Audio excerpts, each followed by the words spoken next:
Hola, esta es la clase de mujeres hermosas de la Escuela Bíblica Dominical de la Iglesia Cristiana Bautista Getsemaní de Guadalajara. Mi nombre es Rebeca Hernández y vamos a dar inicio con una oración. Gracias, Padre, te damos porque nos permites tomar este tiempo de estudio. Guíanos en el aprendizaje del día de hoy y permite que podamos hacer consciente esa enseñanza en nuestro corazón. Te lo pedimos en el nombre de nuestro Señor Jesús. Amén. El día de hoy vamos a estar avanzando ya a una quinta unidad que se titula El anuncio del reino triunfante y seguimos avanzando en el Evangelio de Mateo. El estudio de hoy es el 44 titulado Jesús es declarado rey. Y está basado el contexto en el capítulo 21 y el texto básico en algunos versículos de ese mismo capítulo. El versículo clave de esta lección es Mateo 21:9. Dice, y la gente que iba adelante y la que iba detrás aclamaba diciendo, Hosana al Hijo de David, bendito el que viene en el nombre del Señor, Hosana en las alturas.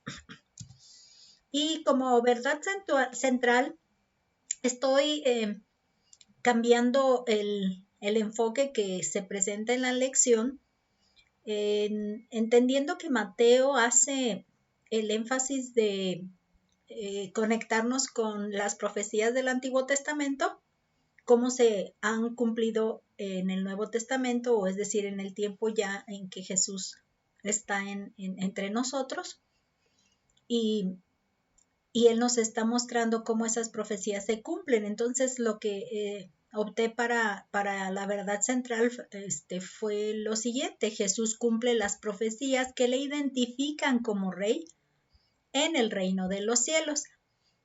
Recordamos que Él viene predicando y proclamando el reino de los cielos que se ha acercado. Entonces, en este momento Él va a mostrarnos cómo cumple esas profecías que lo están identificando como rey.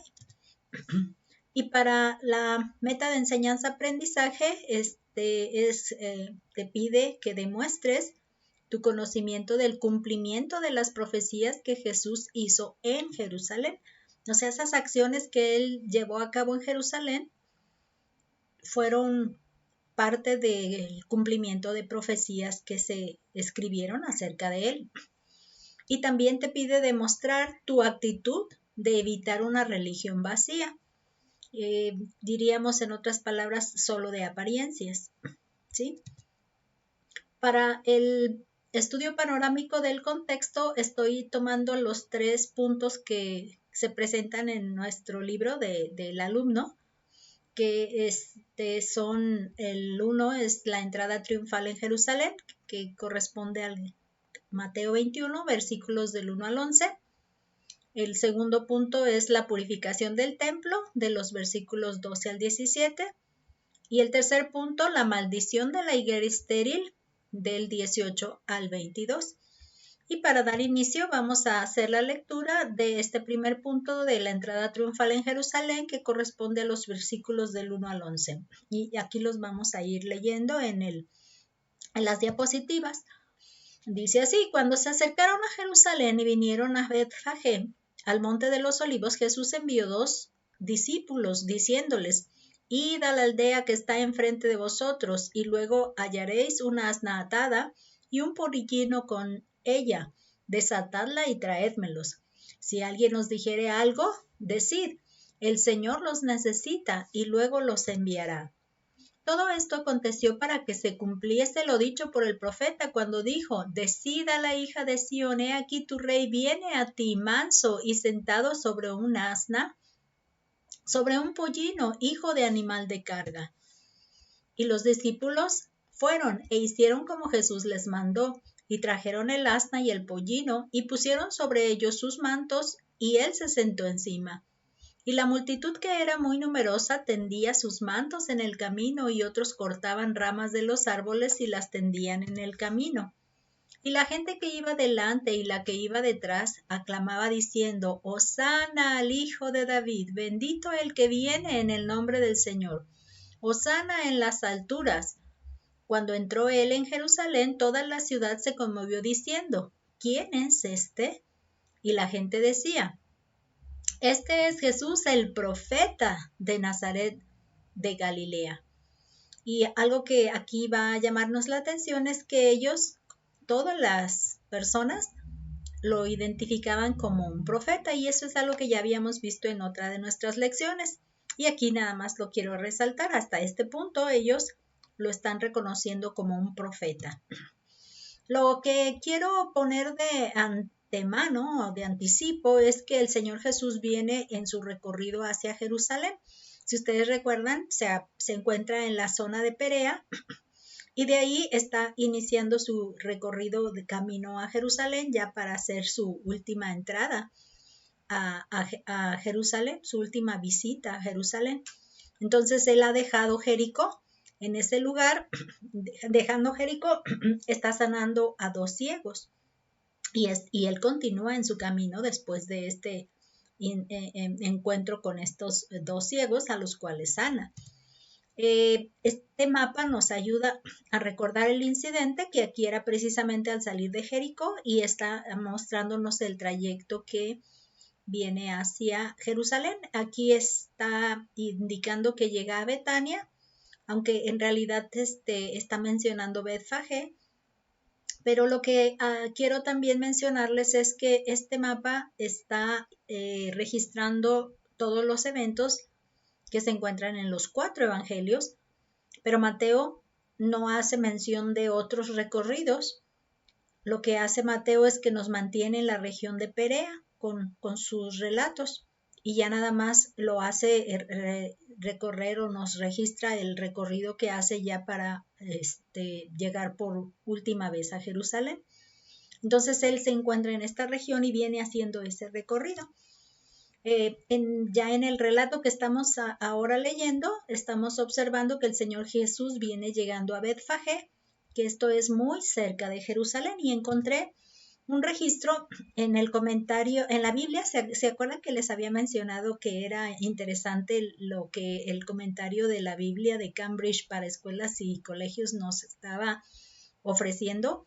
Y encontré precisamente este relato. Dice, a Betfagé y a Betania en el monte de los olivos. O sea que fue lo que dejó registrado Marcos. Y luego dice, cerca de Betfagé y Betania en el monte llamado Monte de los Olivos. Y este relato así lo escribió Lucas. Y luego ya nos da algún dato. Dice, Betania estaba a unas 2 millas de Jerusalén, en el sureste, base del Monte de los Olivos.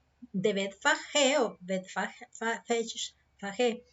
lugar de higos verdes, o de invierno, que es el nombre que se le da. Me parece que en su libro de estudio decía higos tiernos, es decir, que todavía no han madurado, están verdes. Dice, no se han descubierto, de Betfagé no se han descubierto restos y se desconoce su ubicación exacta. Probablemente estaba al oeste de Betania y tan cerca de Jerusalén que se consideraba parte de la ciudad santa.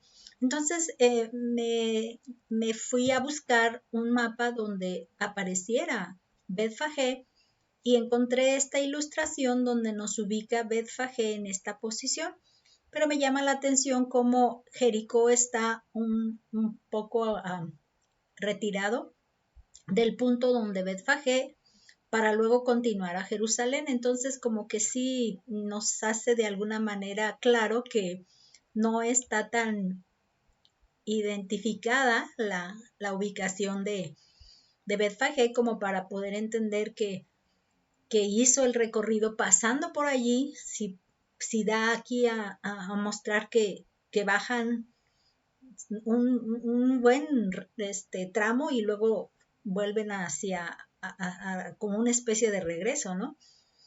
Lo que sí me llamó la atención es que el registro que leímos dice que son como 2 millas, de Jerusalén a Betfagé, a Betania, pero Betfagé está muy pegadito, que yo así lo estimaba.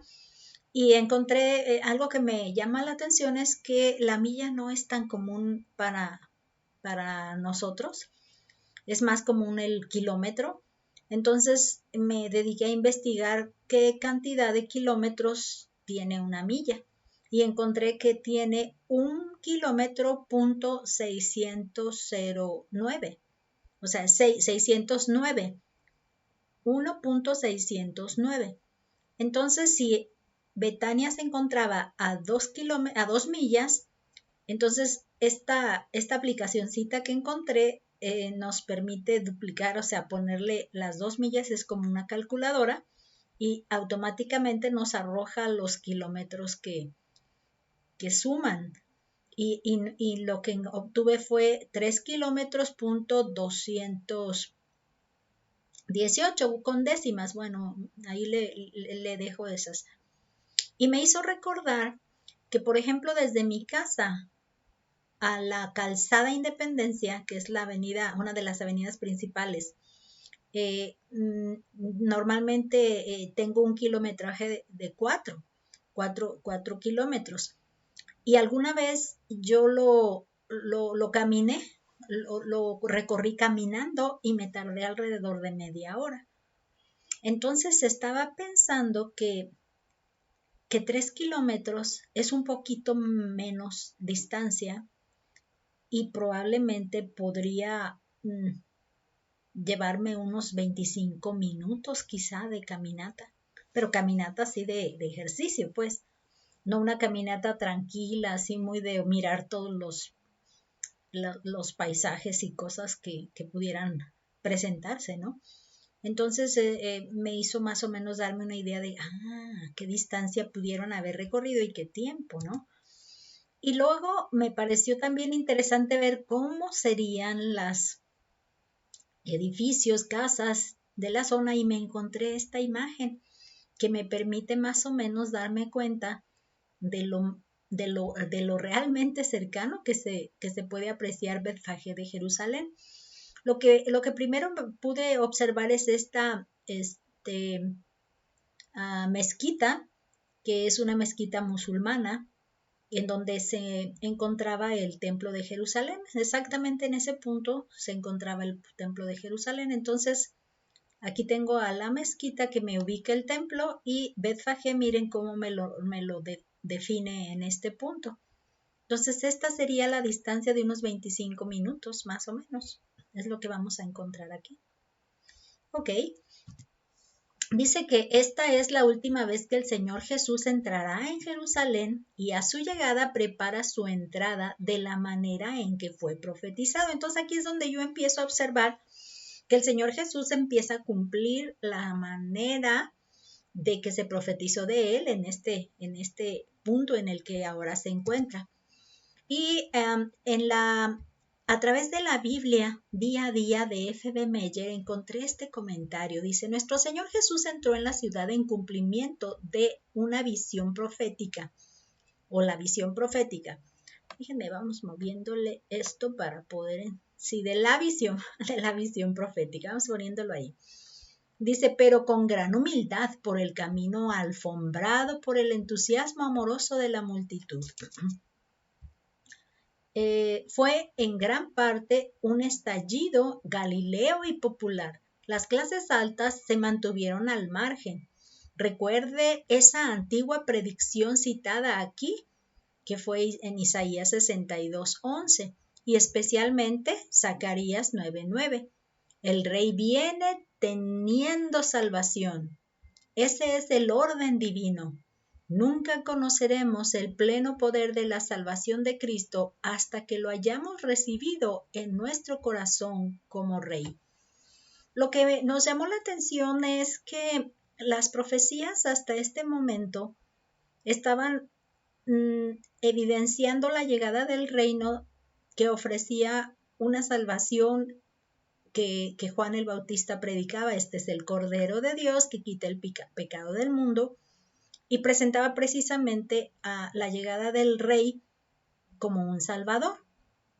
Pero lo que en este momento estamos apreciando es que las profecías que se están cumpliendo en este momento nos llevan a la visión de el Señor Jesús, no nada más como un Salvador, sino como un Rey, que no nada más de él se obtiene el beneficio de la salvación, sino que también vamos a requerir nosotros verlo como el Rey al que hay que cumplirle demandas, hay que obedecerle, hay que someterse a sus demandas. Entonces, en este punto, ver a Jesús como un Rey nos hace ser conscientes de que Él tiene demandas que también implican y necesitan ser cumplidas. Al hacernos acreedores o beneficiarios de la salvación, también estamos adquiriendo la responsabilidad de someternos a su reino, a su reinado, a su gobierno. Y esto es algo que sí nos enfatiza esta lección. Por ejemplo, en Isaías 62:11 dice: He aquí que Jehová hizo oír hasta lo último de la tierra. Decida la hija de Sión: he aquí viene tu Salvador. He aquí su recompensa con él, y delante de él su obra. Y en Zacarías 9:9: Alégrate mucho, hija de Sión, da voces de júbilo, hija de Jerusalén. He aquí tu rey vendrá a ti, justo y salvador, humilde y cabalgando sobre un asno, sobre un pollino, hijo de asna. Entonces estos versículos lo que nos hacen es que nos están identificando la característica de rey, que también necesitamos incluirla a la función de Salvador. También tiene la función de rey, y es algo que está propiciándose con este momento en el que él entra en esta cabalgando en este asno, ¿no? En esta asna, que de hecho es un asna, ¿no?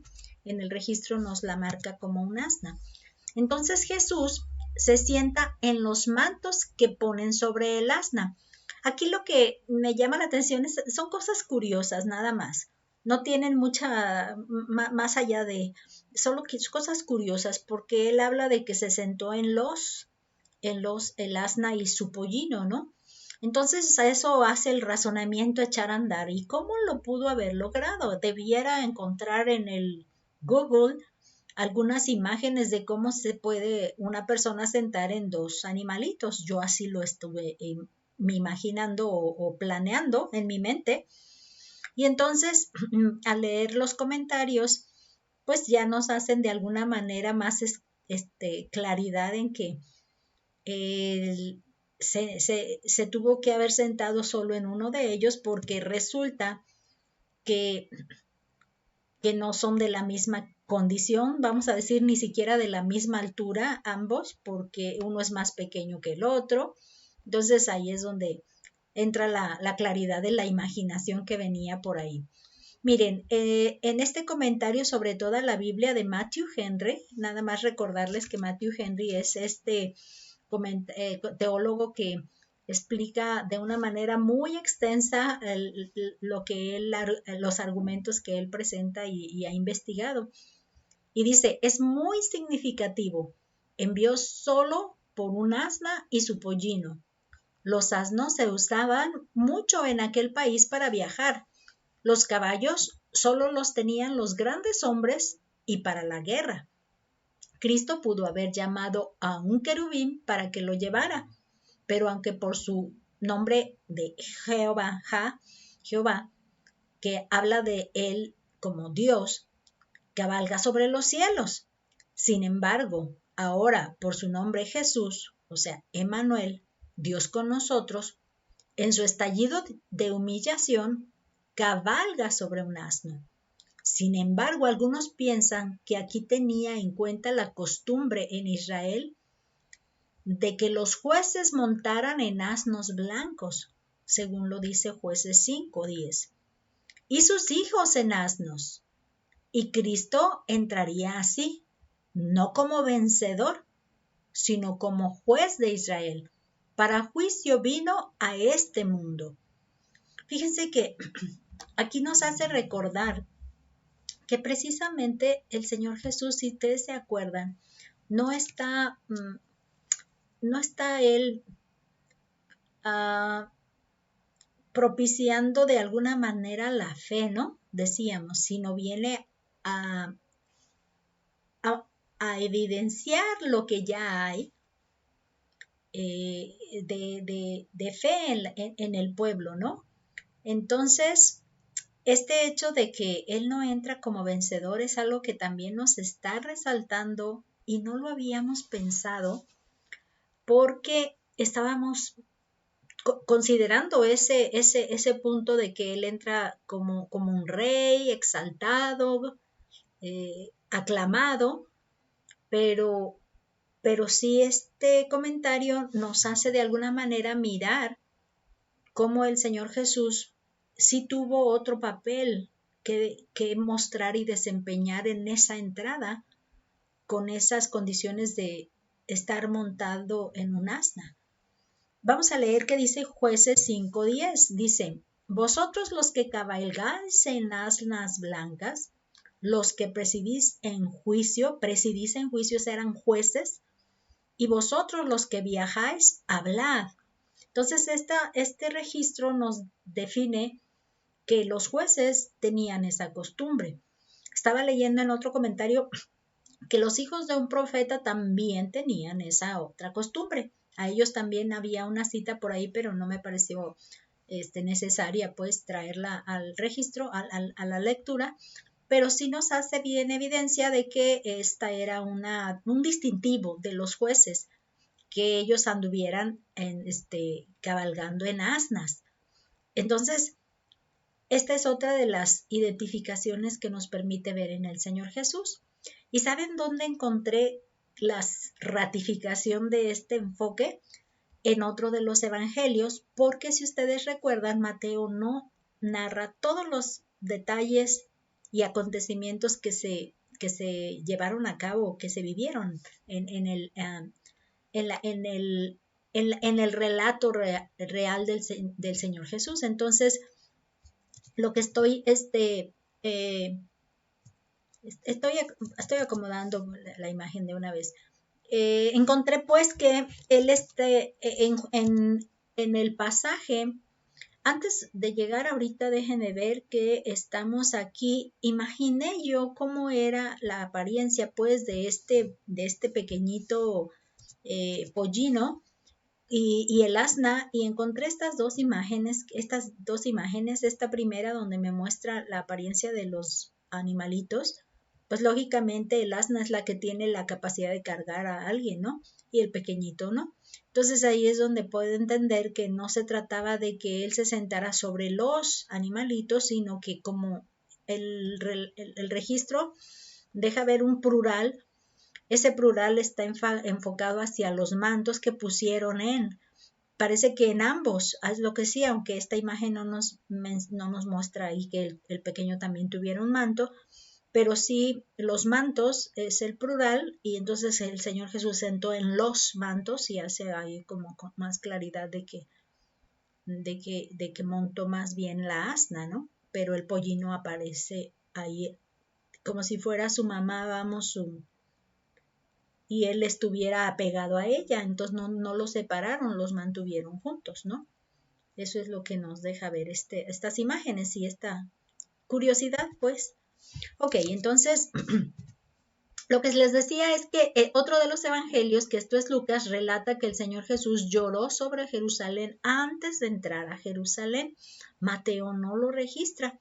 Entonces, si estamos pensando que él, en esta acción de entrar en un asna, estaba dándonos una evidencia de él como un juez, este relato de Lucas nos lo corrobora, porque miren, él llora sobre Jerusalén y le declara que será juzgada por no conocer el tiempo que Dios le visitó con esta llegada del reino. Hemos estado hablando de la llegada del reino en la persona del Señor Jesús y cómo Él lo predicaba: arrepiéntanse porque el reino de los cielos se ha acercado.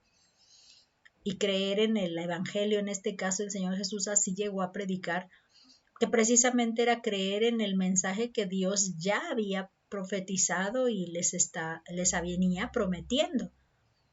Y como no quisieron entender que Él era el cumplimiento de esa promesa,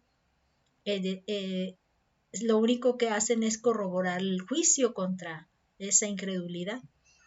Y nos hizo recordar cómo fue castigada Sodoma y Gomorra, porque también con ellos llegaron a un colmo de esperar a ver si entendían y se arrepentían, ¿no?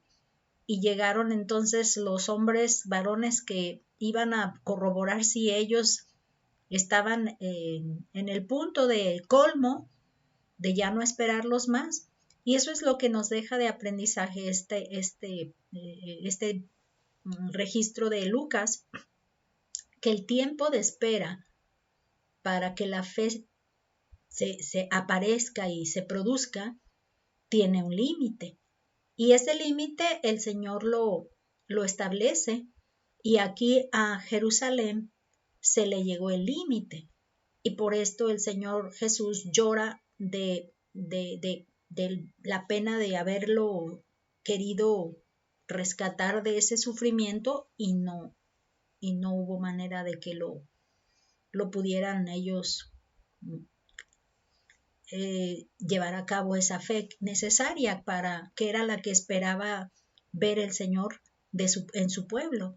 Por entonces, más que él hacer un juicio de determinar un castigo, simplemente él vino a identificar, separar quién sí creyó y quién no creyó, quién sí creyó y quién no creyó. Entonces, él está allí frente a la ciudad reconociendo que no creyeron y que va a haber un cumplimiento de las demandas de Dios. Y fue precisamente en el año 70 donde se viene la destrucción de Jerusalén, y ahí es donde le dice: porque no conociste el tiempo de la visitación de Dios, que precisamente era la llegada del Señor Jesús. Entonces aquí es algo que nos hace estar conscientes de que no nos tardemos en llegar a la fe, en exponer de nuestro corazón ese granito de fe, ese pequeñito granito de fe, para que sea efectiva la promesa de Dios en nuestra vida, en nuestro corazón, porque va a haber un límite en el que Dios nos esperará y no va a poder alargarlo más de lo que Él haya determinado. Entonces, es importante que reconozcamos que Dios es paciente, pero tiene un límite para esperarnos a tener fruto de fe. Ok, esto es lo que sí conviene que lo tengamos en cuenta. Fíjense que aquí se relata precisamente ese hecho de cómo fue que él lloró. Dice en Lucas 19, del 41 al 44. Y cuando llegó cerca de la ciudad, al verlo, lloró. Déjenme, siempre me hace un poquito conflicto esta. Pero, ok, creo que esta va a ser la solución. Quiero pensar que esta va a ser la solución. Ok, así, ya se ve un poco más claro. Dice: cuando llegó cerca de la ciudad, al verla, lloró sobre ella, diciendo: oh, si también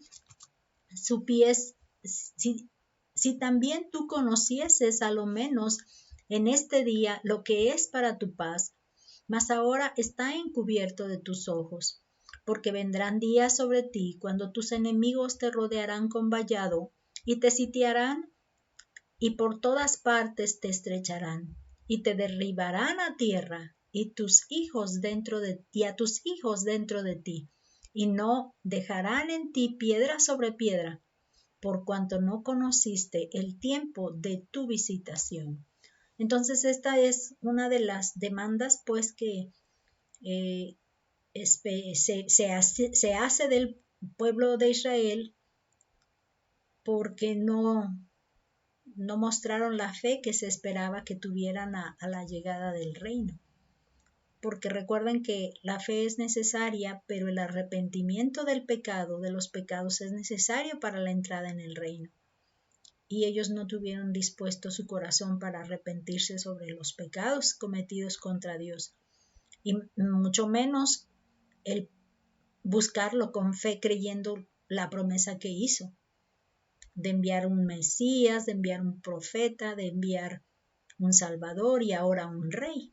Esto es lo que nos deja de aprendizaje, de enseñanza este relato.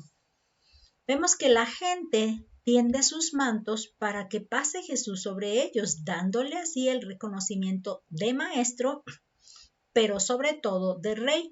Y aquí lo que pasó es que encontré dos referencias de dos comentaristas. Dice, extienden sus vestiduras en el camino. Dice que estos son, se registran casos de actos similares de respeto mostrados a los rabinos por sus discípulos. Esto nos lo dice la Biblia de Cambridge para escuelas y colegios. Entonces, por un lado, ellos lo reconocían, era un acto que hacían para reconocer a un maestro, a un rabino, ¿no? Rabí, maestro. Y por otro lado, en las notas sobre toda la Biblia de John Wesley encontramos una gran multitud extendía sus mantos por el camino, y esto nos indica que es una costumbre que era habitual en la creación de un rey. Y nos da una base bíblica donde se hace precisamente el registro de ese hecho, ¿no? Y lo vamos a ver, ¿no? Esto es Segundo de Reyes 9:13. Dice, entonces cada uno tomó apresuradamente su manto y lo puso debajo de Jehú en un trono alto, y tocaron corneta y dijeron, Jehú es rey. Aquí fue el desenlace de ese momento en el que es enviado un hijo de profeta para que ungiera a Jehú como rey. Y cuando ellos, los que estaban allí con él, presenciaron esa unción con el aceite de la unción para declararlo el siguiente rey, ellos reaccionaron así, poniendo el manto en el suelo para que luego él tuviera un trono alto y todos los detalles que aquí se mencionan. Entonces también nos dice que ese hecho de que había mantos en el suelo y por ahí pasara el Señor Jesús, se le estaba dando el reconocimiento de rey también. Entonces aquí es donde nos queda insistentemente clara que el Señor Jesús es un Salvador, pero también es un rey. Por lo tanto, las dos características de él se acuñan, es decir, se unen y se hacen una. Y esto nos hace a nosotros también claro que recibimos el beneficio de la salvación, pero también recibimos la responsabilidad de someternos a su dominio, a su gobierno, a sus demandas, a sus designios. Y debemos estar conscientes de esto.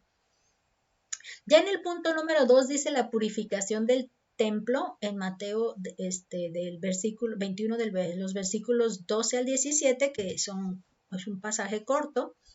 Dice que llegó a Jerusalén, ¿no? Dice, y entró Jesús en el templo de Dios y echó fuera a todos los que vendían y compraban en el templo y volcó las mesas de los cambistas y las sillas de los que vendían palomas. Y les dijo, escrito está, mi casa, casa de oración será llamada, mas vosotros la habéis hecho cueva de ladrones. Y vinieron a él en el templo ciegos y cojos y los sanó. Pero los principales sacerdotes y los escribas, viendo las maravillas que hacía, y a los muchachos clamando en el templo y diciendo, Hosana al hijo de David, se indignaron y le dijeron, ¿oyes lo que estos dicen? Y Jesús les dijo, sí, ¿nunca leísteis? De la boca de los niños y de los que maman perfeccionaste la alabanza. Y dejándolos, salió fuera de la ciudad a Betania y posó allí.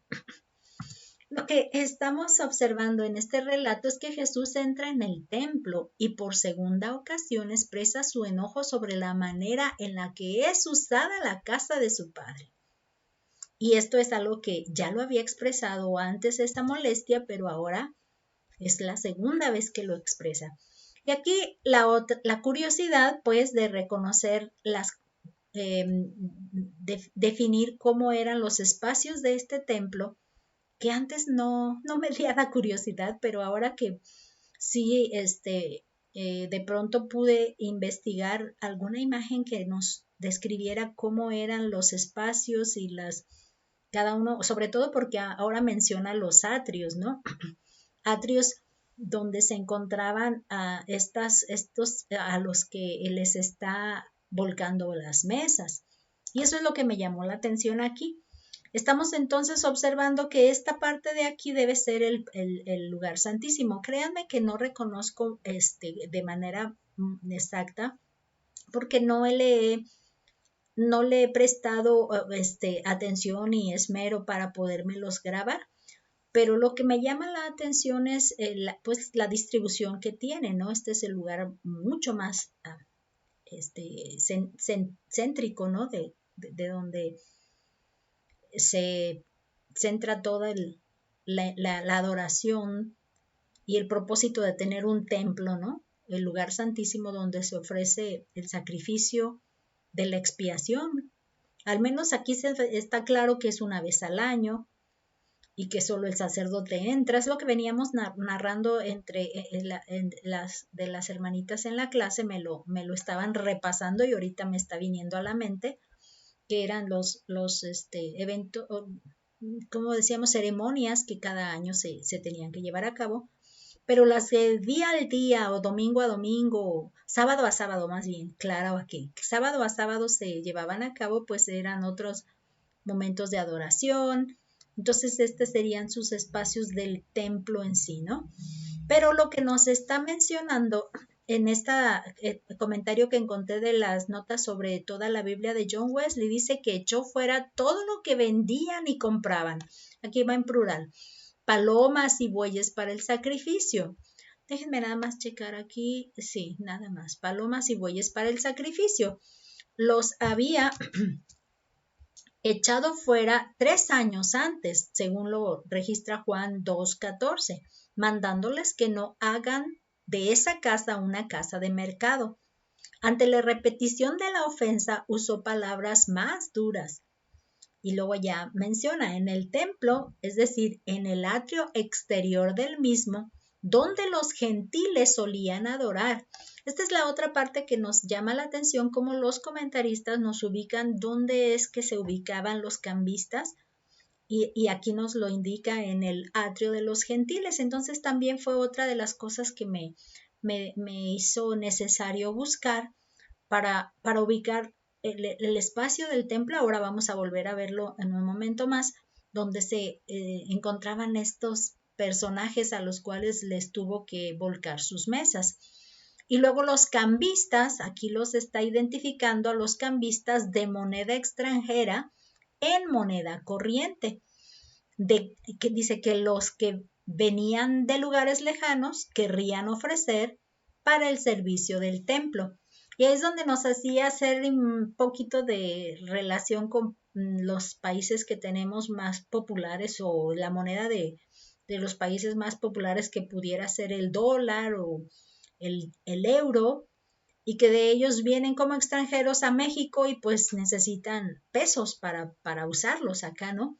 Entonces acá sí tenían en el templo, aquí de manera muy particular, había una moneda que era la que ellos usaban para que pudieran entonces recibir esos palomas, bueyes y los productos que querían ofrecer, o animalitos que querían ofrecer en el sacrificio para su devoción, ¿no? Su acercarse y mostrar devoción a Dios. Y aquí es donde encontré la imagen ya donde me identifican. Si ustedes se fijan, el templo y el espacios que vimos aquí nos centraba más bien en este rectángulo de aquí, y no nos permitió ver este espacio más amplio hacia acá. y este precisamente es el espacio de los gentiles, atrio de los gentiles. Y algo que nos refuerzan los comentaristas es que cómo debió ser que se encontraban ellos tratando de mostrar su devoción en ese espacio en presencia de todos los cambistas. Una de nuestras hermanitas hacía mención de que la costumbre era que se mantenían callados completa en silencio haciendo sus ritos como su manera de ritos para mostrar su devoción. ¿Y cómo sería que estos cambistas están ahí en el espacio donde los gentiles se encuentran?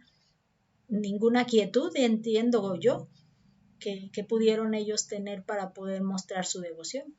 Y eso es algo que, como los menospreciaban en este caso a los gentiles, ¿no? Lo que vamos a ver también es que las acciones acompañaron las expresiones del Señor Jesús. Él no estaba de acuerdo y no nada más lo expresó en palabras, sino en acciones, al ver en qué habían convertido el templo. Entonces, es tanta su convicción de que eso no es correcto que actúa. Y es algo que también nos sirve de ejemplo. Cuando vemos que algo no está bien llevado a cabo, no se está llevando a cabo de la manera que debe llevarse a cabo, entonces también tomar acciones para eso, para la corrección de ese mal, de eso que está mal. Eso es algo que sí nos está invitando a imitar, ¿no? En la Biblia de Cambridge, para escuelas y colegios, nos dice que los que vendían y compraban en el templo, enfatizando esa parte, dice que el tráfico consistía en la venta de bueyes, de ovejas y tales requisitos para el sacrificio como vino, sal y aceite.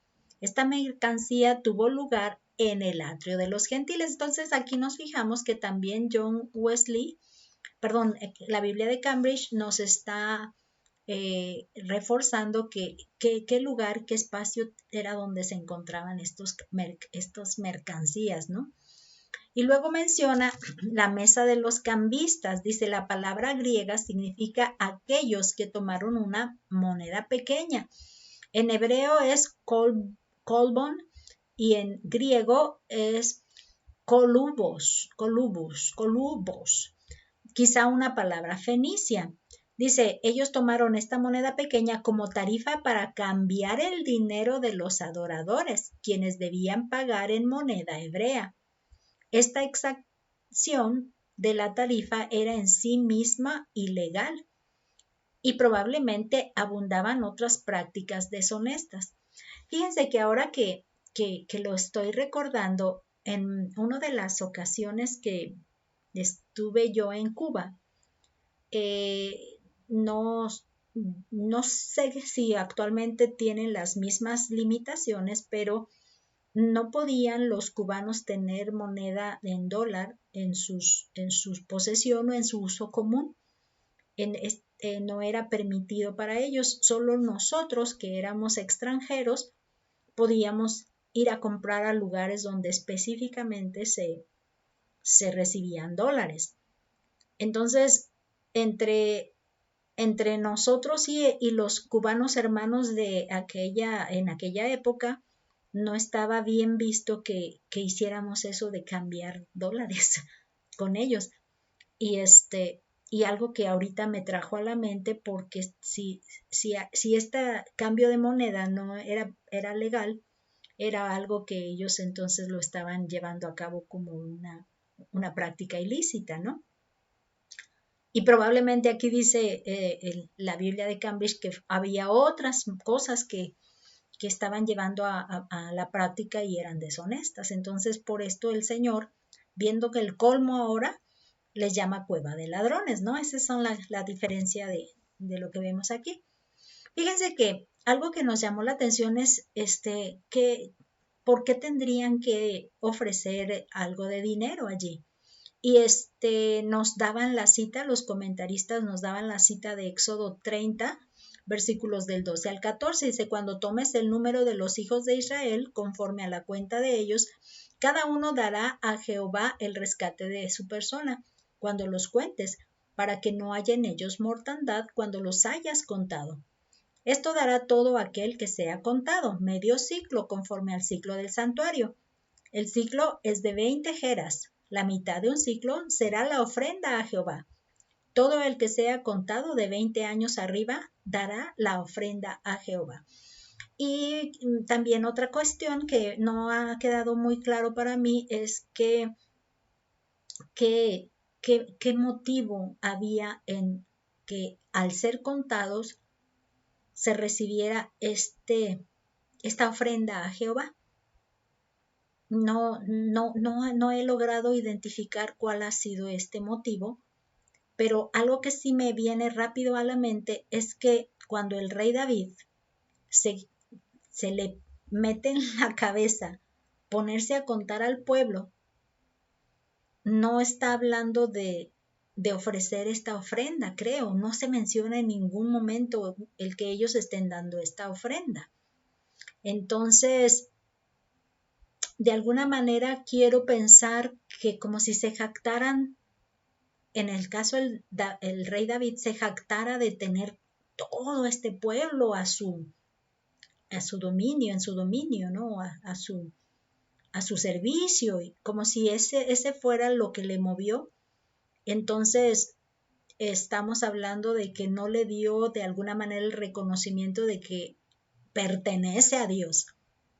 Entonces, cuando se contaba a una persona, se le estaba reconociendo que Dios era el dueño. Por lo tanto, ese dinero era como un reconocimiento de que tú eres mi dueño. Yo te pertenezco. Cuéntame para tu pertenencia, para ser tu posesión. Y ese hecho del dinero era como una manera de reconocimiento, ¿no?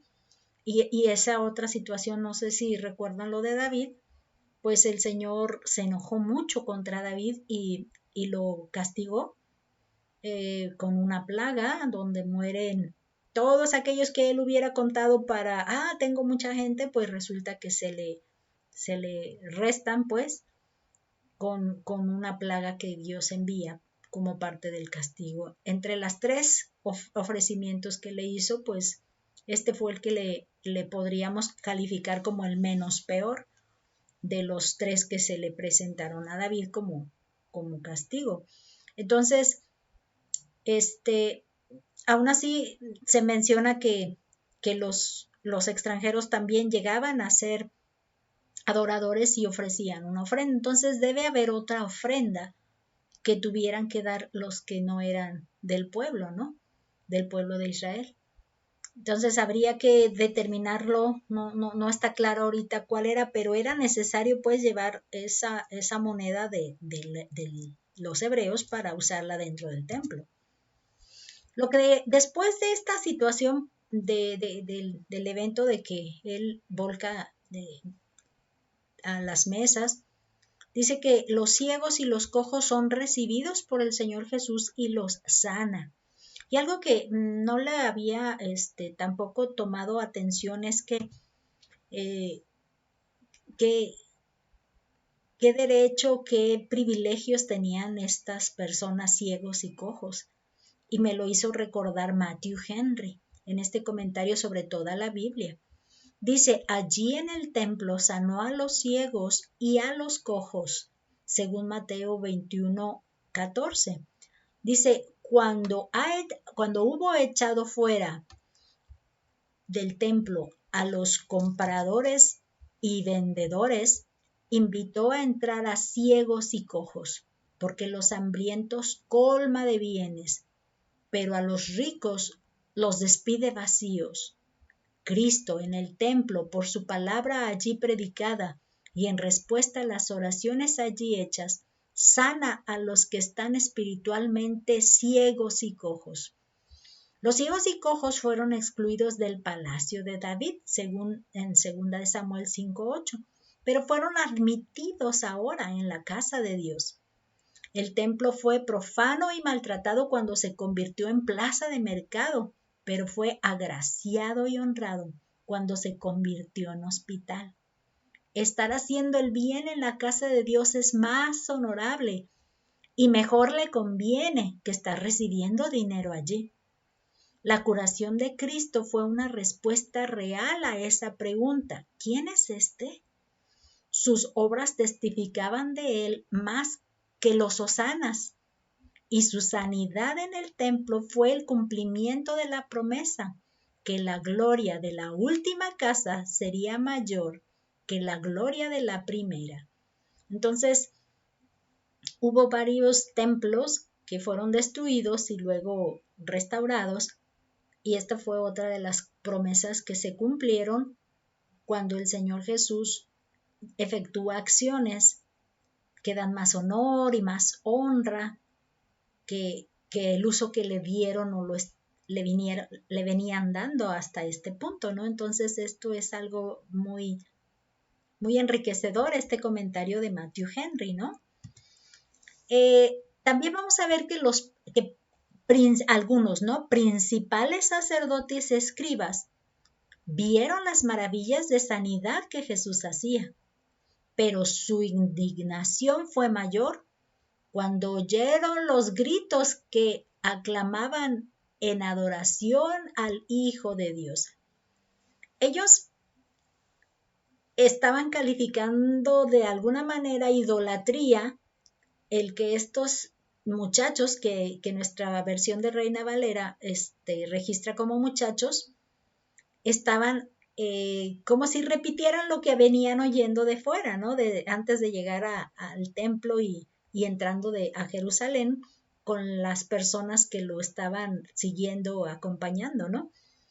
Entonces, como si ellos hubieran repetido lo que venían oyendo, y entre los comentaristas hacían la mención que probablemente sin entender mucho el significado que le daban, pero como que hicieron eco, ¿no?, de esas proclamas.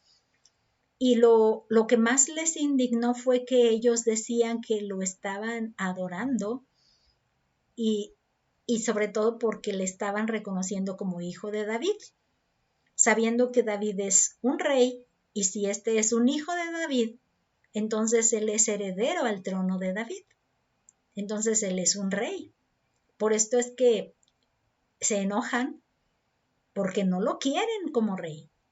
O sea, están tan celosos de cómo la gente ya lo está siguiendo y cómo ellos están viéndose abandonados, que ahora que le dan este reconocimiento, es decir, le elevan la distinción que le hacen, pues están más indignados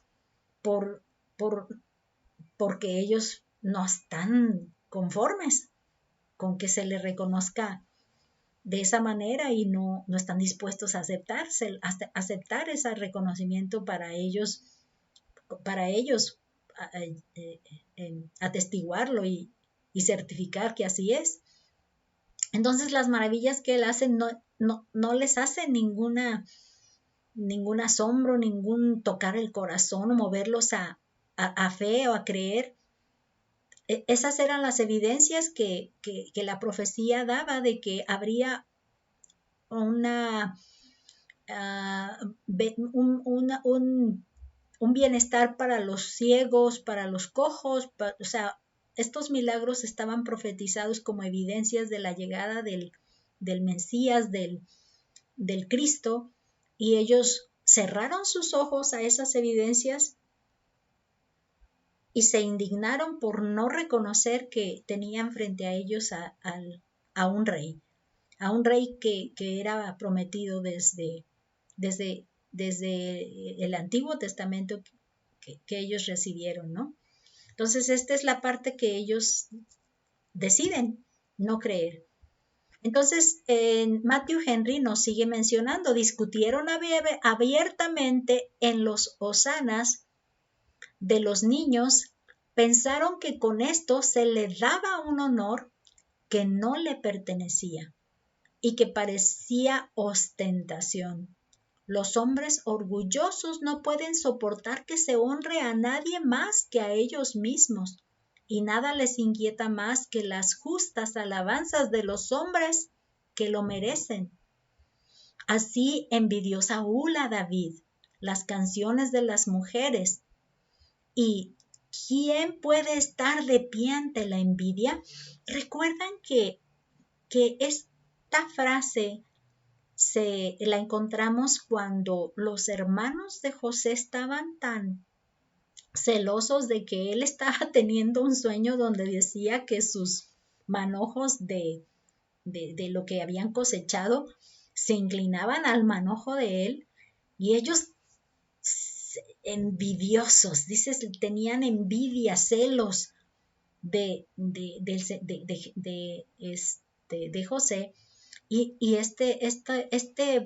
esta porción se registraba en esa ocasión. Dice, ¿quién puede estar de pie ante la envidia? O sea, es un sentimiento tan fuerte que no tiene competencia quien le releve para decirle, tú ya no eres el máximo, yo ahora. O sea, otro tipo de emoción es el máximo. La envidia es el máximo, sentir que es tan poderoso que no es fácil de poder echar abajo y eliminar. Entonces dice, cuando Cristo es más honrado, sus enemigos son los más disgustados. Entonces es algo que vamos a ver en estos líderes que están tan molestos, que no ven bien y están enojadísimos y celosos y envidiosos de que ahora él reciba todo el reconocimiento que ellos venían gozando, diríamos, hasta este punto que el Señor se presenta. Ok, este es el salmo donde se menciona donde se habla de esta acción que ellos, o sea, que el Señor Jesús les hace referencia. Dicen, de la boca de los niños y de los que maman fundaste la fortaleza a causa de tus enemigos para hacer callar al enemigo y al vengativo.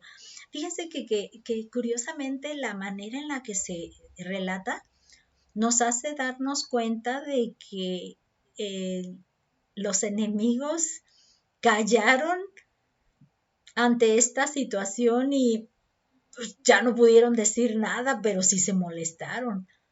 Pero sí hace de alguna manera la presencia de esos que no lo quieren y se han convertido en sus enemigos. Recuerdan que lo han querido matar desde hace ya tiempo y están en este momento viendo cómo van a todavía seguir adelante con ese plan y proyecto. Entonces dice, para hacer callar al enemigo y al vengativo. Entonces este relato de alguna manera está hablando de ellos también, ¿verdad?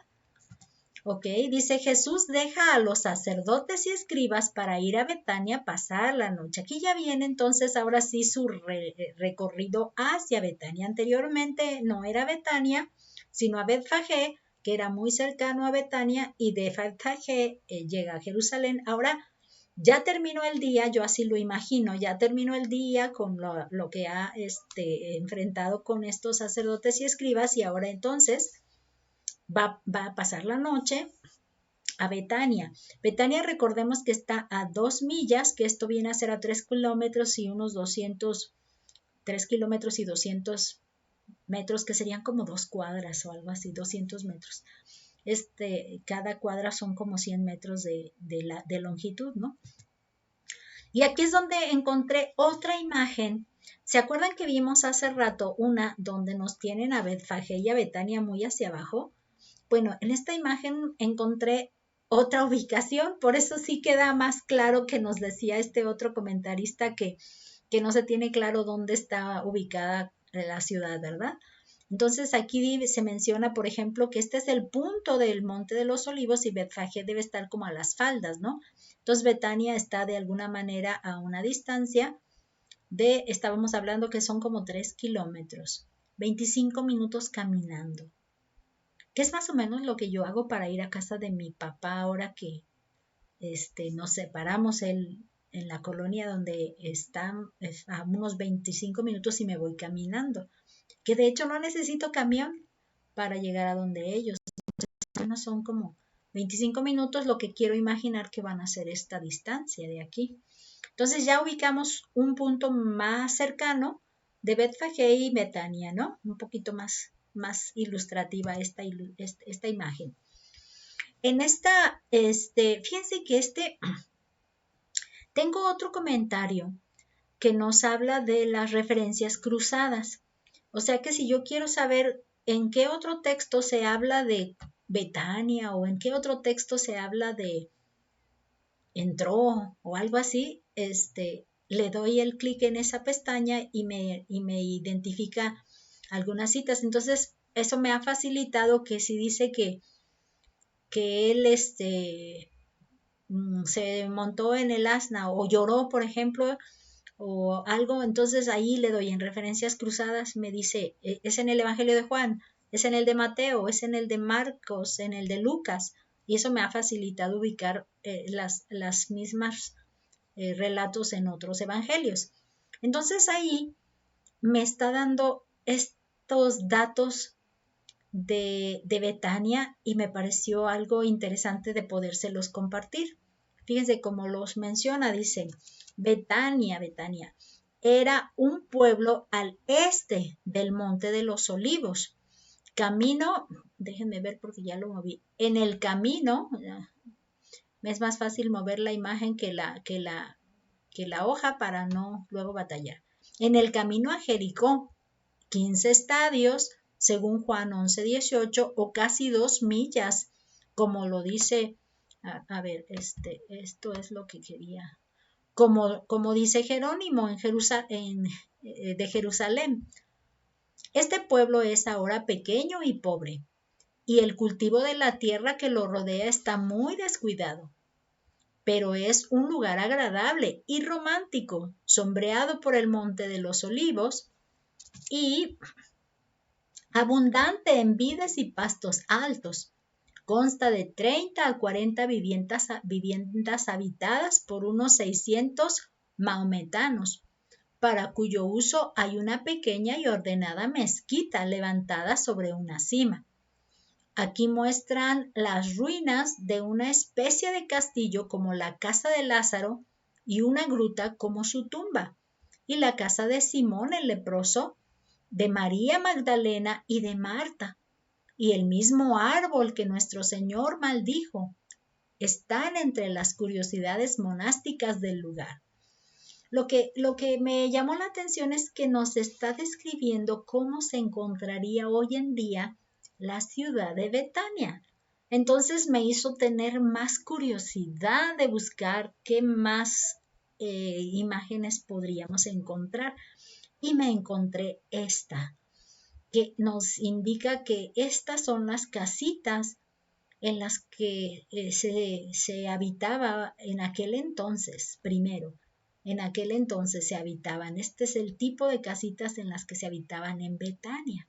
Imagínense que el Señor Jesús en alguna de estas posó en la noche, ¿no? Y si ustedes ven, aquí están algunos árboles, entonces en el camino tuvieron que haber algunos como estos, ¿no? Pero lo que me llamó la atención del relato que les acabé de leer es que nos está mencionando el lugar donde queda el lugar histórico donde se había sepultado a Lázaro y que de alguna manera quedó una evidencia a la que le llaman hoy en día el santuario de Lázaro, María y Marta. Así lo encontré, que viene a ser esta construcción que es como si fuera un recinto. Así es. Y algo que me llamó la atención es que le cuentan como si fuera un octágono, 1, 2, 3, 4, o sea, 8 maneras laterales para la conformación de este tipo de recinto. Y luego menciona la descripción que dice de dónde lo encontraron. Esta imagen la encontré mencionando que aquí fue donde Lázaro se encontraba y donde el Señor le llamó para que saliera. Entonces parece estar en el mismo, la misma ubicación que este santuario, al parecer ahí se encuentra. Y luego encontré esta otra que también es de hoy en día, esta sí es actual de hoy en día, y aquí es donde vemos este santuario que les mostré hace un rato, en este punto, miren, este sería el santuario y todo esto sería la ciudad de Betania hoy en día. Esto es lo que llamo datos curiosos, vamos. Ok, pasamos ahora ya al punto número 3, dice la maldición de la higuera estéril. Y esto lo encontramos en el capítulo 21 del versículos del 18 al 22. Y recordarles que no vamos a terminar todo el capítulo porque los puntos solo marcan hasta el versículo 22. Y dice así, por la mañana, volviendo a la ciudad, tuvo hambre. Y viendo una higuera cerca del camino, vino a ella y no halló nada en ella, sino hojas solamente. Y le dijo, nunca jamás nazca de ti fruto. Y luego se secó la higuera. Viendo esto, los discípulos decían maravillados, ¿cómo es que se secó enseguida la higuera? Respondiendo Jesús les dijo, de cierto os digo, que si tuviereis fe y no dudareis, no solo haréis esto de la higuera, sino que si a este monte dijeres, quítate y échate en el mar, será hecho. Y todo lo que pidiereis en oración, creyendo, lo recibiréis. Entonces, por la mañana, ya de regreso a Jerusalén, el Señor Jesús tuvo hambre y quiso tomar del fruto de una higuera que se encontró en el camino. Imaginamos de las higueras que ahí arbolitos que ahí se veían. Entonces ahí también me llamó la atención porque ahora ya tengo clara, por una imagen que encontré, cómo sería una higuera. O sea, esta es una higuera bastante frondosa, pero hay otras que son como un tronco y muy arriba sus ramas y sus frutos, ¿no? También. Entonces, esta sería una higuera común que se encuentra en el camino. Miren, acá atrás se ve otra que tiene las mismas apariencias. Entonces, son como muy comunes este tipo de árboles frutales. Yo estoy imaginando de pronto alguna semejanza acá en la colonia, no aquí donde vivo ahorita, pero donde viví en Maza de Juárez, cercana al periférico norte. Se dieron cuando se recién estaba vendiéndose las casas de ese fraccionamiento, se dieron árboles frutales, árboles como pinos. Por ejemplo, a nosotros nos dieron un pino y lo plantamos dentro de la casa, no en el jardín del pasillo del público, ¿no? Lo pusimos de modo que como creció tan alto, lo disfrutamos hasta poniendo un columpio, pero resulta que empezó a dar problemas con los cimientos de la casa y se tuvo que pedir el permiso para quitarlo de ahí, porque sí estaba complicando la construcción. Pero lo que sí me hace traer a la memoria es que hay mucho árbol de guayaba.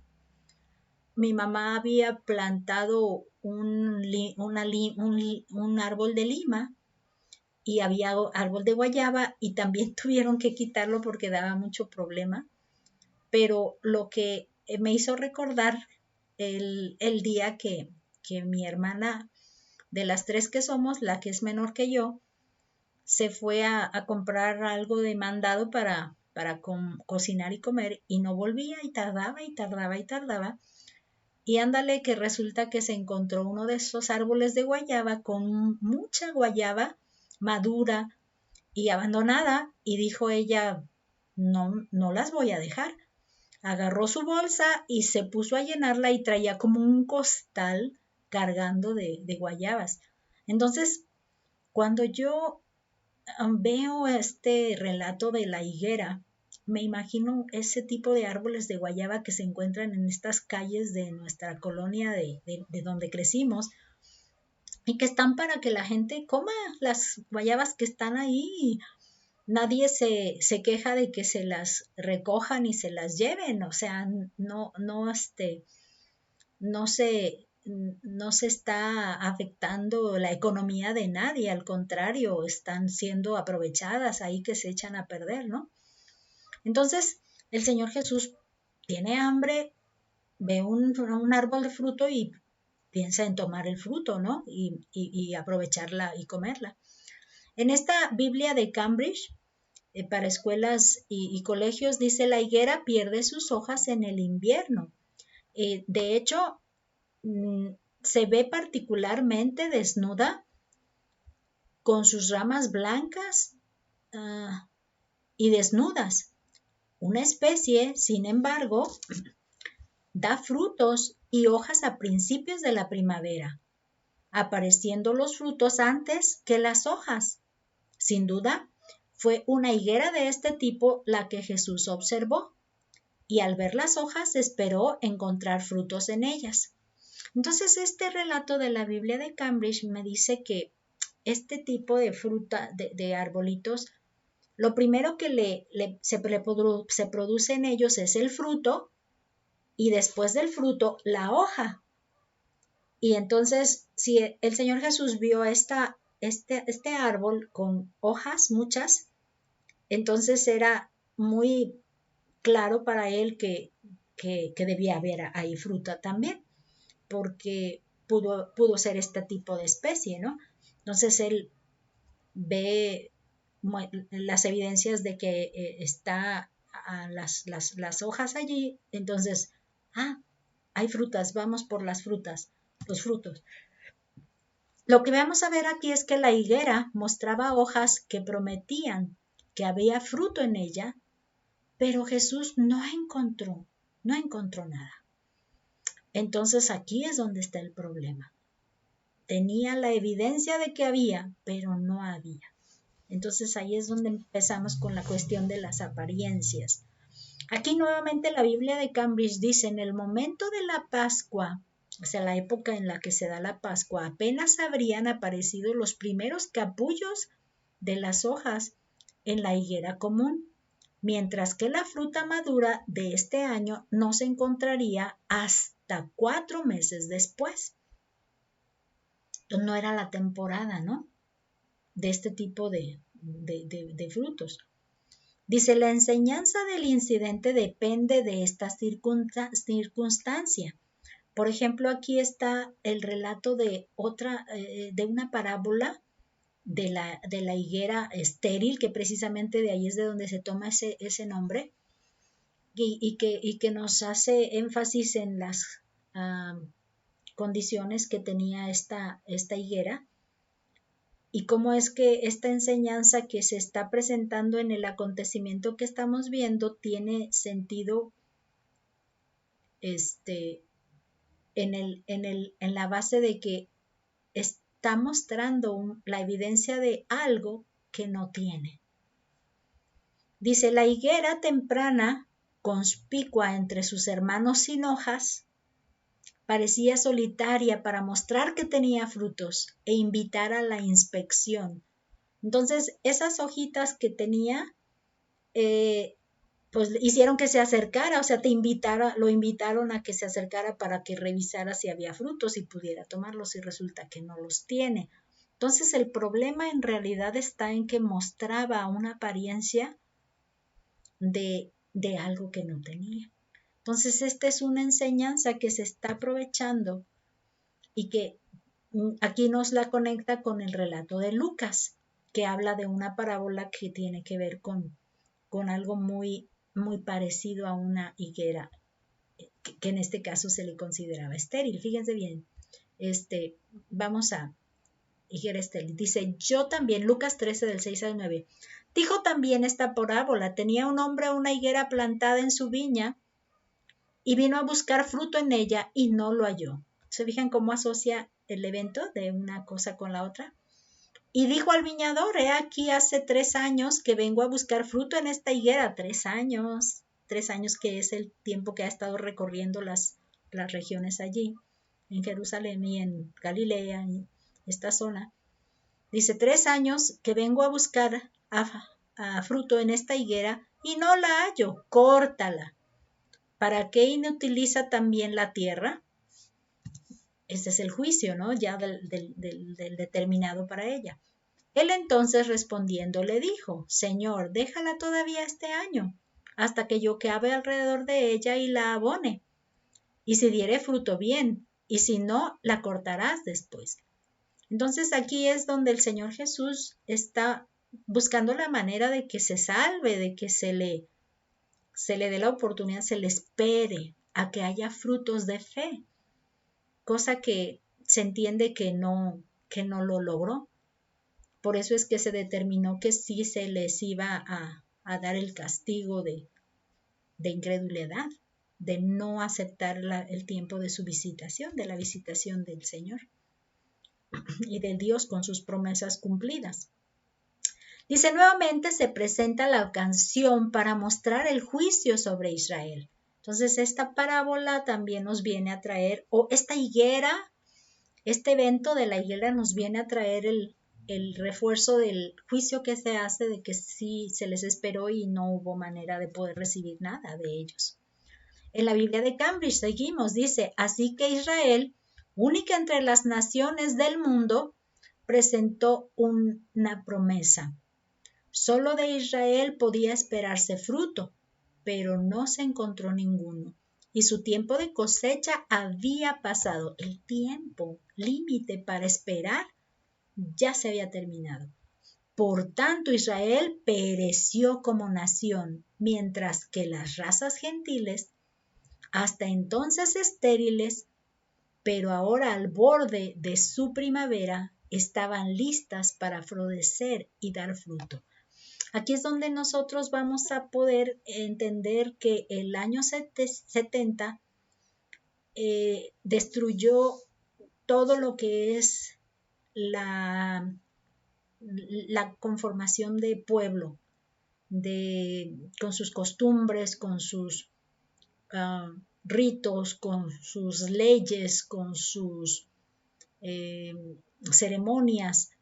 Entonces, en ese momento, completamente destruida, desmoronada, y entonces es que se abrió la puerta para nosotros los gentiles, para entrar al plan de salvación extensivo a nosotros, quienes antes estábamos lejos y ahora nos habemos hecho cercanos, gracias precisamente a que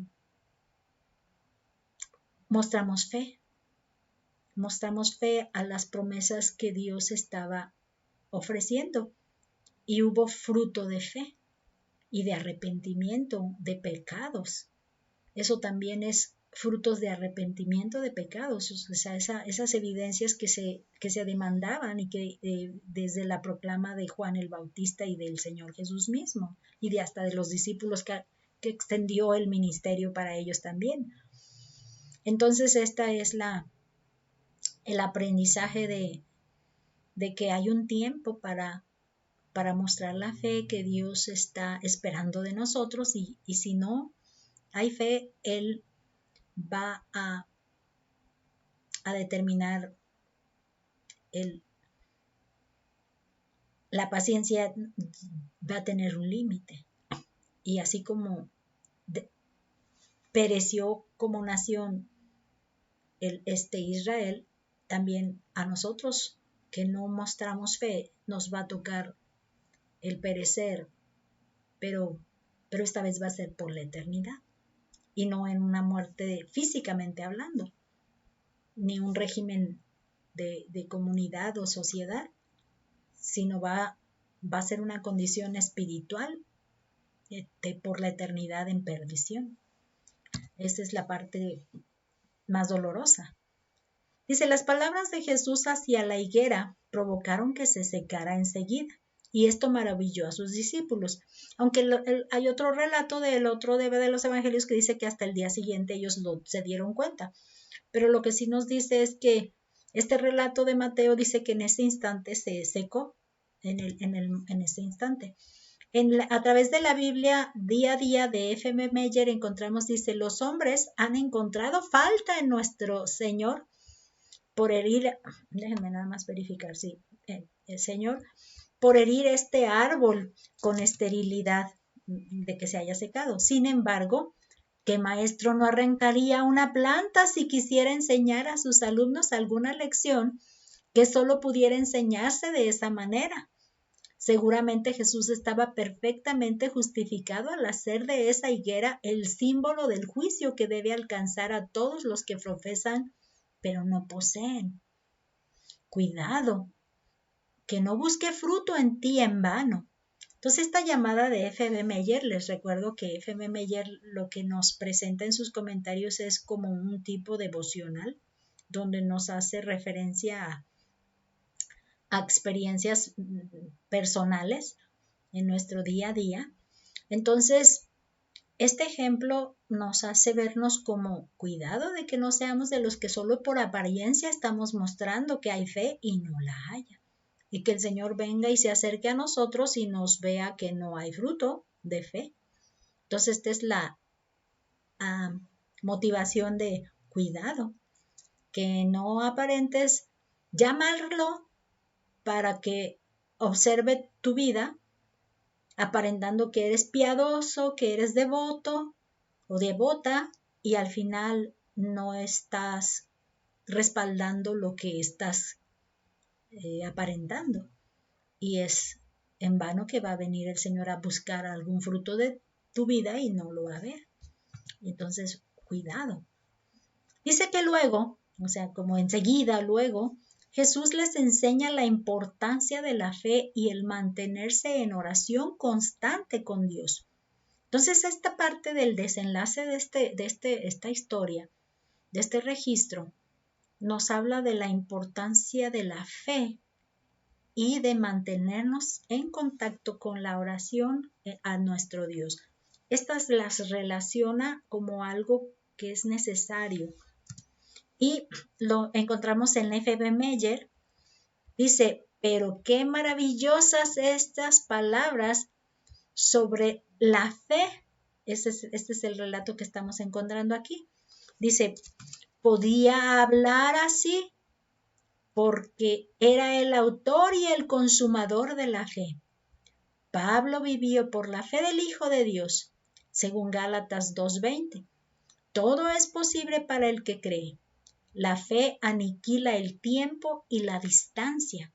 Para ella lo oculto es más real que lo visible, y lo lejano tan cercano como las cosas que la mano puede tocar.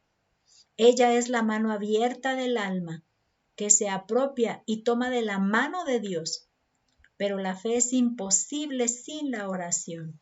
Entonces, podemos tener fe, pero necesitamos mantenernos en comunión con Dios a través de la oración para de alguna manera encontrar su voluntad. De hecho, hoy hablábamos de ese tema hablando de la voluntad de Dios. Entonces, la fe debe de ir unida a una oración constante con Dios, porque es como se va a mantener el alimento de conocerse uno a otro. Es como las parejas, si no se tratan una a la otra, no van a encontrar, no se van a encontrar una a la otra y conocerse y amarse, ¿no? Por ejemplo, algo que me viene también a la mente es que estamos ya con candidatos para llamar a invitarlos a ser pastor titular de nuestra iglesia, que nos quedamos sin pastor titular de nuestra iglesia desde hace más de un año. Llegó luego la pandemia y no se había atendido ese asunto. Y actualmente ya tenemos 2 candidatos y se están invitando para que prediquen en diferentes días. Y de pronto a mí me llegó una inquietud de que ¿cómo los vamos a conocer si no convivimos con ellos? Y yo decía que veo como importante hacer más extensivo su tiempo de convivencia con más personas. Y me enteré que estarán ellos reunidos con la comisión de púlpito, con quienes van a estar conociéndose. Pero yo me sentí con ganas de yo también conocerlos, estar cerca para conocerles, para tratar de que ese conocimiento nos permita tomar un voto sabio, un voto de experiencia que yo lo vi importante, ¿no?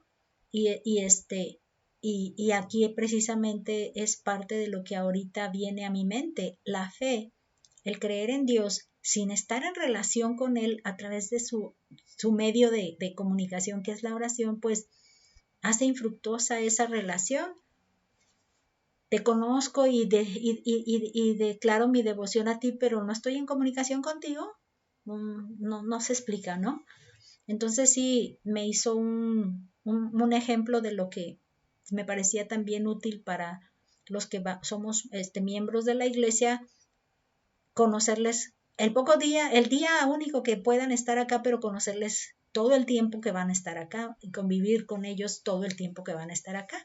No solo por la predicación, sino por el comer juntos, no sé. Y esto que se me venía a la reflexión de algo como que necesitamos considerarlo, ¿no? Para tener más experiencia de convivencia, ¿no? De conocerlos. Dice que Jesús tuvo mucho que enseñar a sus discípulos con este incidente de la higuera, o sea que por un lado esa comunicación de oración, ¿no? Dice que si le pides a este monte que se pase al mar, creyendo lo vamos a lograr, ¿no? Entonces, otro comentario de notas sobre toda la Biblia de John Wesley nos dice que respondiendo a Jesús dijo, si tenéis fe podemos aprender que el gran punto de nuestro Señor en este milagro fue confirmar y aumentar su fe.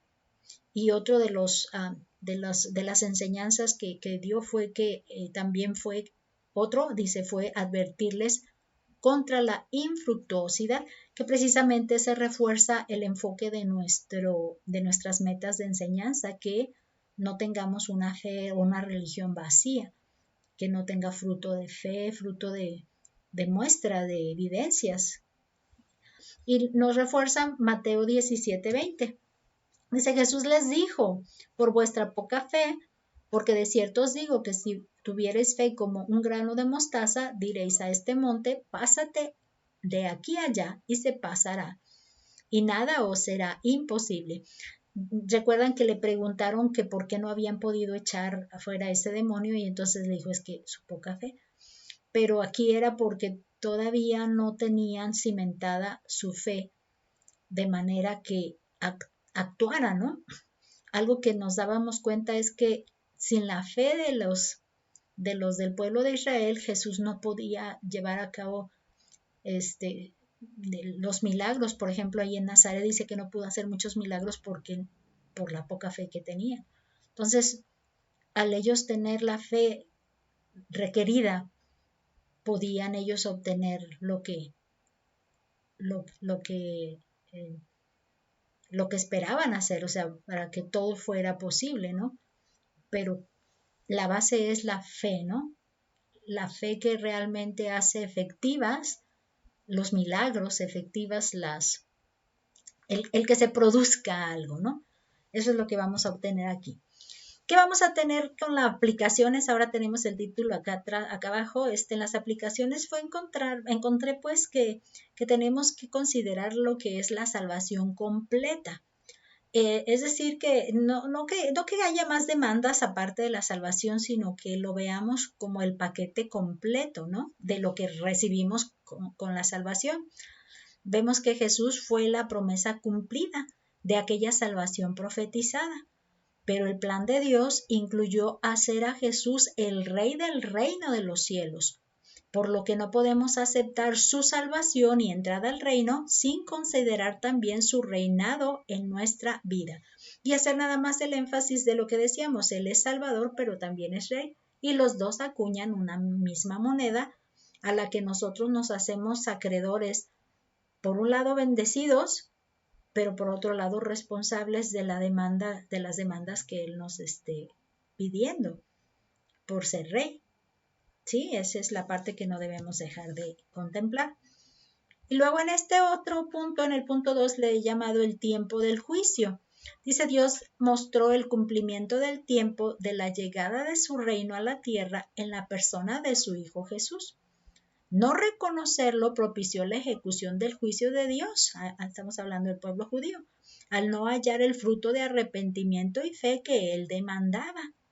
Entonces aquí la invitación es que cuidemos de no caer en este punto cuando vayamos a darle cuentas, que él no vea el arrepentimiento de las faltas hacia él y el no tener la fe de creerle que él proveyó a Jesús para recibir nosotros el perdón de pecados por ese sacrificio que efectuó en la cruz. Entonces, hay un tiempo determinado que Dios tiene para cada uno de nosotros para esperar a que produzcamos frutos de arrepentimiento, frutos de fe. Y no sabemos nosotros el límite que Dios pueda ya tener determinado. Entonces, el hecho de que si llega la muerte antes de la decisión correcta, nuestro destino está asegurado en el infierno, no en el cielo. Por eso es porque es importante el tiempo del juicio. De una vez determinar cuál va a ser nuestro destino ya en la eternidad. ¿Ok? Y el punto 3 dice las apariencias que no satisfacen. Las apariencias que no satisfacen. Entonces ya sabemos que de sí una apariencia pues no te satisface. Dice, la entrada al reino de los cielos requiere del arrepentimiento de los pecados cometidos contra Dios y de la fe al creerle sobre el sustituto, es decir, Jesús, que Él es el que nos sustituye como el que pagó o el pago hecho, que ofreció para pagar el precio por el pecado. El cumplimiento de estas condiciones producen el fruto que satisface las demandas de Dios. Entonces, arrepentimiento y fe, arrepentimiento con los pecados cometidos contra Dios. No quiero, reconozco que no estoy haciendo bien y no quiero seguir en este camino de pecado y me arrepiento. Y creo que Dios proveyó a Jesús para que Él fuera el que efectuara el pago de esos pecados, porque la paga del pecado es la muerte. Entonces, muriendo Jesús, Él efectuó el pago que luego se adjudica a mi persona. Por lo tanto, yo ahora ya tengo la deuda saldada con Dios porque ya se efectuó el pago de la muerte en Jesús, y Jesús me ha hecho acreedora a mí de ese sacrificio, porque yo creo en ello. Acepto que ese es el plan de Dios y yo lo creo para mi vida y lo acepto para mi vida. Entonces, ya estoy a mano con Dios. Y eso es algo que requiere la fe que requiere y da satisfacción a Dios, a sus demandas. Y eso es lo que vamos a encontrar. Para la siguiente clase, el siguiente estudio, vamos a abarcar el resto del capítulo 21 y vamos a completar todo el capítulo 22 de Mateo. Vamos a orar para despedirnos. Gracias te damos, Padre, porque nos permitiste estudiar tu palabra. Gracias te damos porque estamos enfatizando cómo Jesús, a quien tú enviaste tu Hijo, es nuestro Salvador, pero también es nuestro Rey, es decir, quien gobierna nuestra vida, ahora que hemos decidido que Él sea el pago que tú requerías para poder acercarnos a ti y mantener una relación ahora sí estrecha, cercana y directa contigo. Te pedimos que nos permitas reconocerle así como es, no solo como Salvador, sino como Rey de nuestra vida, y al que le debemos devoción y cumplimiento de sus demandas y sus como mandamientos que dejó en la palabra. Permítenos ser fieles a Él y fieles a ti, en que creamos que tú nos quieres con condiciones establecidas por ti, y que solo de esa manera podemos alcanzar a encontrarte en la manera en que tú quieres ser encontrado, en la manera que tú quieres ser tratado y que podamos ser humildes y ser sumisos a poder aceptar tus demandas. Y gracias te damos porque tu plan ha sido perfecto y nos ha incluido a nosotros y no solo a tu pueblo Israel, a quien mostraste tu amor desde tiempos antiguos. Y gracias te damos porque siempre estuvimos en tu pensamiento y nos permites ser parte de tu plan de salvación y nos has abierto la puerta para estar en tu presencia en el tiempo en que nos llames. Gracias te damos por habernos tomado en cuenta y gracias te damos porque tú eres quien nos produce la fe que ahora nos acerca a ti, nos permite tener esa devoción y esa cercanía contigo. Te agradecemos este querer y este hacer que has puesto en nuestro corazón, Padre, porque sabemos que tú eres el autor de nuestra fe y a ti te damos la honra y la gloria y todo en el nombre de nuestro Señor Jesús. Amén. Hasta la próxima.